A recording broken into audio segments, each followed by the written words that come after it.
BJP പ്രവർത്തകനെ കൊലപ്പെടുത്താൻ ശ്രമിച്ച കേസിലെ പിടികിട്ടാപ്പുള്ളി തിരുവനന്തപുരം ജില്ലാ സമ്മേളനത്തിൽ 3 കേസുകളിലേറെ പ്രതിയായ തിരുവനന്തപുരം കാലടി സ്വദേശി JS അഖിൽ മുഖ്യമന്ത്രി പങ്കെടുത്ത ജില്ലാ സമ്മേളനത്തിൽ ആരെയും പേടിക്കാതെയാണ് വിലസിയത്.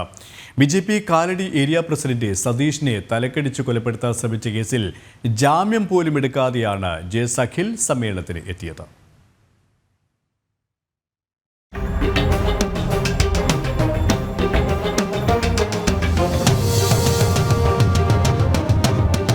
BJP Kalady area vice president സതീഷിനെ തലക്കടിച്ച് കൊലപ്പെടുത്താൻ ശ്രമിച്ച കേസിൽ ജാമ്യം പോലും എടുക്കാതെയാണ് റെഡ് വോളണ്ടിയറായി JS അഖിൽ തിരുവനന്തപുരം ജില്ലാ സമ്മേളനത്തിൽ പങ്കെടുത്തത്. മുഖ്യമന്ത്രി പങ്കെടുക്കുന്ന ഉദ്ഘാടന പരിപാടിയിൽ പോലീസിനെ കൂസാതെ JS അഖിൽ നേതാക്കന്മാരുമായി ഫോട്ടോ എടുത്ത് സമൂഹ മാധ്യമങ്ങളിൽ പങ്കുവച്ചു.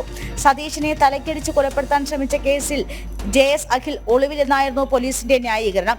എന്നാൽ മുഖ്യമന്ത്രി ഉൾപ്പെടെ പങ്കെടുത്ത പരിപാടിയിൽ പോലീസുകാരുടെ അകമ്പടിയോട് കൂടിയാണ് റെഡ് വോളണ്ടിയറായി മാർച്ച് ചെയ്ത് സമ്മേളന വേദിയിലേക്ക് അഖിൽ എത്തിയത്. പോലീസിന്റെ മൂക്കിൻ തുമ്പത്ത് അഖിൽ ഉണ്ടായിട്ടും ഇയാളെ അറസ്റ്റ് ചെയ്യാൻ പോലീസ് തയ്യാറാകുന്നില്ല. ഇതിനിടയിലാണ് നിരവധി കേസുകളിൽ പ്രതിയായ JS അഖിൽ ജാമ്യം പോലും നേടാതെ CPMന്റെ സംരക്ഷണതയിൽ ജില്ലയിൽ കറങ്ങി നടക്കുന്നത്. ജനം, തിരുവനന്തപുരം.